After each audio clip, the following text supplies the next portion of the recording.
Hi friends, happy morning. இன்றைக்கி morning routine தான் நம்ம இன்றைக்கி பார்க்க போகிறோம். அது மட்டும் இல்லாமல் ஒரு ஃப்ரெண்ட் சாம்பார் ரெசிபி கேட்டிருந்தாங்க. அந்த ரெசிபி நான் உங்கள் கூட நான் ஷேர் பண்ண போகிறேன். இன்றைக்கி மார்னிங் பால் எல்லாமே காய்ச்சி வச்சு இப்போ சாம்பாருக்கு வேண்டி சாம்பார் பருப்பு மஞ்சத்தூள் கொஞ்சோண்டு ஆயில் ஊற்றி வேக வைக்க போகிறேன். நீங்கள் ப்ரெஷர் குக்கரில் வைக்கதா இருந்தால் இது எல்லாத்தையும் போட்டு உங்களுக்கு எத்தனை விசில் வேணுமோ அத்தனை விசில் போட்டுக்கோங்க. இப்போ மார்னிங் டீ போட்டுடலாம். அந்த கேப்பில் வெஜிடபிள்ஸ் எல்லாத்தையுமே எடுத்து வச்சுருக்கேன். வெயிட் லாஸ் பண்ணணும்னு நினைக்கிறவங்க மார்னிங் கண்டிப்பாக டீ ஸ்கிப் பண்ணிக்கோங்க. அது மட்டும் இல்லாமல் சுகர், ஜங்க் ஃபுட்ஸ் எல்லாமே ஸ்கிப் பண்ணாதான் இது வெயிட் லாஸ் பண்ண முடியும்.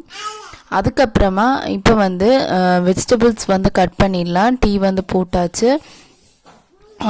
வெஜிடபிள்ஸ் கட் பண்ணும்போது அந்த வேஸ்ட் எல்லாமே ஒரு இன்னொரு பாத்திரத்தில் போட்டு நீங்கள் எடுத்தீங்கன்னா அவ்வளோவா வேஸ்ட் ஒன்றும் துடைக்க வேண்டிய வாய்ப் பண்ணக்கூடிய அவ்வளோ ஒன்றும் வராது. ஸோ அந்த மாதிரி ஃபாலோ பண்ணுங்கள்.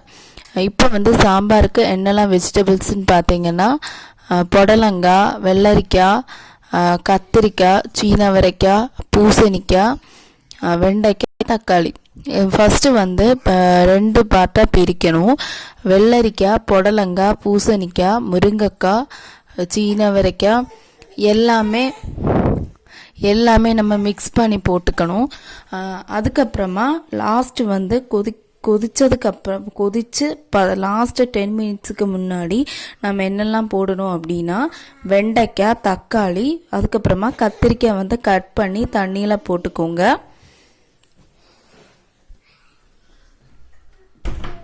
இதெல்லாம் சீக்கிரமாக வெந்துடும். ஸோ அதனால் செப்ரேட்டாக வச்சுக்கோங்க.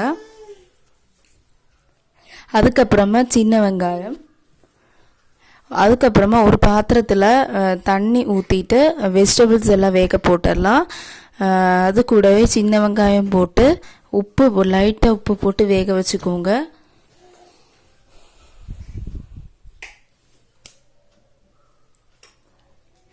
இப்போ பருப்பு வெந்துச்சு. பருப்பு இந்த பருப்பை நீங்கள் குழந்தைங்களுக்கு உப்பு சாதத்தில் உப்பு, நெய், பப்படம் ஊற்றி போட்டிங்கன்னா ரொம்பவே டேஸ்ட்டாக இருக்கும். ட்ரை பண்ணி பாருங்கள். இந்த வெஜிடபிள்ஸில் இந்த வெஜிடபிள்ஸ் வெந்ததுக்கப்புறமா இந்த பருப்பை மிக்ஸ் பண்ணிவிட்டு இதில் ஸ்பைசஸ் எல்லாமே சேர்த்துக்கலாம். மிளகாத்தூள், மல்லித்தூள், சாம்பார் தூள், அதுக்கப்புறமா இது பெருங்காயம் தான், கட்டி பெருங்காயங்கிறதுனால கலக்கி சேர்த்துக்கிறேன். அதுக்கப்புறமா பெரிய நெல்லிக்காய் சைஸ் அளவு புளி நான் கரைச்சி ஊற்றியிருக்கேன்.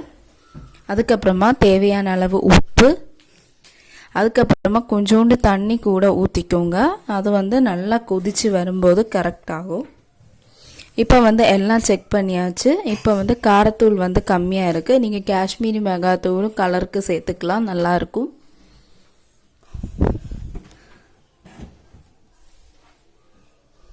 இப்போ கொதிக்கட்டும். அதுக்கடையில் நம்ம ஆப்ப பேட்டர் நம்ம மிக்ஸ் பண்ணி வச்சுக்கலாம். இதுக்கு முன்னாடி நம்ம சேனலில் ஒரு ரவை யூஸ் பண்ணி ஆப்ப பேட்டர் நான் போட்டிருந்தேன். பார்க்காதவங்க பார்த்துக்கோங்க, லிங்க் கொடுக்குறேன். இது ஈஸ்ட் யூஸ் பண்ணி பண்ணுறது ரொம்பவே சாஃப்டாக இருக்கும். இந்த ரெசிபி நான் ஷேர் பண்ணுறேன். இப்போ லாஸ்ட்டு 5 மினிட்ஸ் ஆயாச்சு.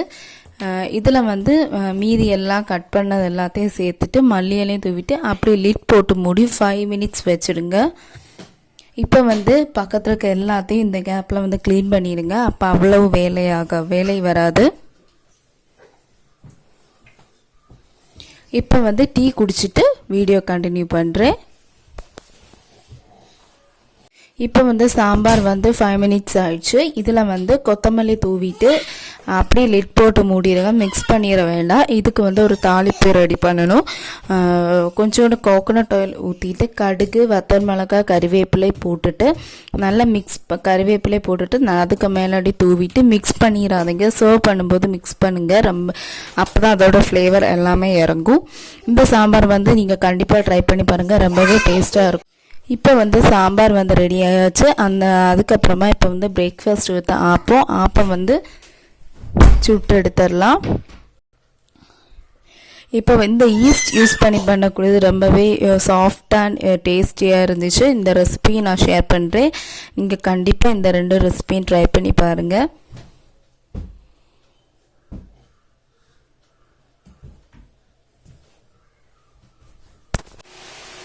இப்போ வந்து மார்னிங் ரொட்டீன் பிரேக்ஃபாஸ்ட் எல்லாமே முடிஞ்சிருச்சு. இந்த சாம்பார் ரெசிபி வந்து நீங்கள் கண்டிப்பாக ட்ரை பண்ணி பாருங்கள். ரொம்பவே டேஸ்ட்டாக இருக்கும். இந்த அப்பத்தோட பேட்டர் ரெசிபி நான் உங்கள் கூட கூடிய சீக்கிரமாக ஷேர் பண்ணுறேன். இப்போ வந்து மார்னிங் இதெல்லாமே முடிஞ்சிருச்சு. லஞ்சுக்கு வந்துட்டு நான் ரைஸ் வந்து போட்டுட்டேன். இனி வந்து ஒரு துவரன் மட்டும் பண்ணணும். கேபேஜ் வச்சுட்டு அதுவும் முடிஞ்சுன்னா நான் ஷேர் பண்ணுறேன். அதுக்கப்புறமா கொஞ்சம் க்ளீனிங் ஒர்க்ஸ் எல்லாமே இருக்குது. இப்போ வந்து டைம் என்னென்னு பார்த்தீங்கன்னா 11:40 ஆகுது. 11:40 ஆகுது. அதுக்கப்புறமா ஒரு வெயிட் லாஸ் டிப்ஸ் வந்து நான் மீன்ஸ் வெயிட் லாஸ் பண்ணக்கூடிய ஒரு டிக்டாக்ல வந்துட்டு நான் ஒன்று பார்த்தேன். அதுக்கு 2 டேஸை நான் வந்து ட்ரை பண்ணிகிட்ருக்கேன். நீங்கள் கண்டிப்பாக இது எப்படி நான் வந்து சொல்லித்தரேன். அது வேறு ஒன்றும் இல்லை, லெமன் இருந்தாலே போதும். ஹவுஸ் ஒய்ஃப்ஸ்க்கு டெலிவரி முடிஞ்சவங்களுக்கு எல்லாருக்குமே இது ரொம்ப யூஸ்ஃபுல்லாக இருக்கும்னு நினைக்கிறேன். அது நம்ம என்னன்னு நான் வந்து உங்கள் கூட ஷேர் பண்ணுறேன்.